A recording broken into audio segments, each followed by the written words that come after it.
Hi viewers and subscribers, love you all. ಏನೂ ಇಲ್ಲ, ಇವತ್ತು ಏನಪ್ಪ ವಿಷಯ ಈ ಥರ ಬಂದಿದೆಯಾ ಅಂತ ಕೇಳ್ಬೋದು. ಏನಿಲ್ಲ, ಜಸ್ಟ್ ವರ್ಕೌಟ್ ಮುಗಿಸ್ಕೊಂಡು ನೆಕ್ಸ್ಟ್ ವೀಡಿಯೋ ಅಪ್ಲೋಡ್ ಮಾಡೋಣ ಅಂತ ನಿಮಗೋಸ್ಕರ ಒಂದು ಅಪ್ಡೇಟಿಗೋಸ್ಕರ ನಾನು ಬಂದೆ. ಏನಿಲ್ಲ, ಅಲ್ಲಲ್ಲಿ ಏಜ್ ಆದವರು ಇದ್ದಾರೆ ಮತ್ತು ಮೆಡಿಕಲ್ ಫೆಸಿಲಿಟೀಸ್ ಸಿಗದವರು ತುಂಬ ಜನನೇ ಸಾಯ್ತಾ ಇದ್ದಾರೆ. ಈ ನಡುವೆ ಅಂತೂ ಏರಿಯಾಗೊಬ್ಬರು ಅಲ್ಲ, ಎಷ್ಟು ಅಂದರೆ ಏರಿಯಾಗಲ್ಲ, ಮನೆಗೂ ಒಬ್ಬರು ಸಾಯ್ತಾ ಇದ್ದಾರೆ. ಯಾಕಪ್ಪ ಅಂದರೆ ಮೆಡಿಕಲ್ ಅವರು ಅಂದರೆ ಮೆಡಿಕಲ್ ಚೆಕಪ್ ಸರಿಯಾಗಿ ನಡೀತಾ ಇಲ್ಲ ಅಂತಲೇ ಅರ್ಥ.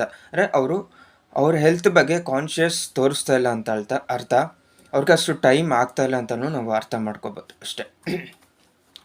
ಸೊ ಅದ್ರ ಬದಲು ನಾವು ಗೋರ್ಮೆಂಟಿಂದ ಎವ್ರಿ ಏರಿಯಾಗೂ ಮೊಬೈಲ್ ಕ್ಲಿನಿಕ್ ಅಂದರೆ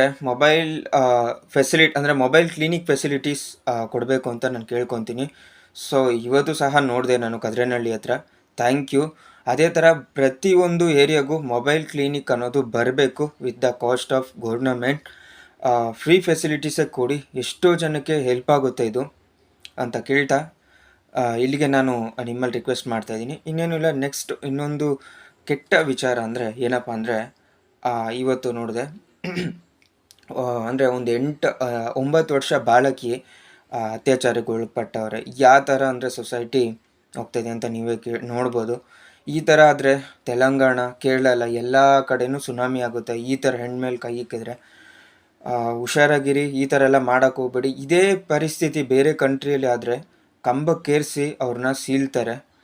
ಅದು ಅಲ್ಲದೆ ಅವ್ರನ್ನ ಸಾಯಿಸೋಲ್ದಲ್ಲದೆ ನಾನು ಅದೇ ಫಸ್ಟ್ ಬ್ಲಾಗಲ್ಲಿ ಇಂಟಿಮೇಟ್ ಮಾಡಿದ್ದೆ, ಈ ಥರ ಒಬ್ಬರನ್ನ ಬಿಟ್ಟರೆ ಹಲವಾರು ಬೇರ್ಗಳನ್ನ ಹುಟ್ಬಿಡುತ್ತೆ. ಆ ಬೇರನ್ನ ಅಲ್ಲೇ ನಾವು ಕಟ್ ಮಾಡಬೇಕಾಗತ್ತೆ. ಇದು ಬರಬಾರ್ದು, ಈ ಗಿಡ ಬೆಳಿಬಾರ್ದು ಅಂತಲೇ ನನ್ನೊಂದು ರಿಕ್ವೆಸ್ಟ್ ಗೌರ್ಮೆಂಟ್ಗೆ ಸಹ. ಹೊಸ ಅಪ್ಡೇಟ್ ಆಗಬೇಕು. ನೋಡಿರ್ತೀರ ನೀವು ಯಾವ ಕಂಟ್ರಿ ಅಂತ ಗೊತ್ತಿರುತ್ತೆ. ಅದೇ ಕಂಟ್ರಿಯಲ್ಲಿ ನಮ್ಮ ಕಂಟ್ರಿಯಲ್ಲಿ ಹೋಗಬೇಕು. ಒಬ್ಬರಿಗಾದರೆ ಇನ್ನೊಬ್ರಿಗೆ ಭಯ ಬರುತ್ತೆ. ಸೊ ಯಾವುದೇ ಒಂದು ಕೇಸಲ್ಲಾಗಿರ್ಬೋದು, ಮೆಸೇಜ್ ಹಾಕೋದಾಗಿರ್ಬೋದು, ಇಲ್ಲ ಯಾವುದೇ ಒಂಥರ ಆಗಿರ್ಬೋದು, ಇದು ಅತ್ಯಾಚಾರದಲ್ಲಿ ವಿಧ ಅಂದರೆ ಹರಾಸ್ಮೆಂಟ್ ಇಲ್ಲ. ಹರಾಸ್ಮೆಂಟ್ ಅಂದರೆ ಒಂದೇ ಹರಾಸ್ಮೆಂಟು. ಸೊ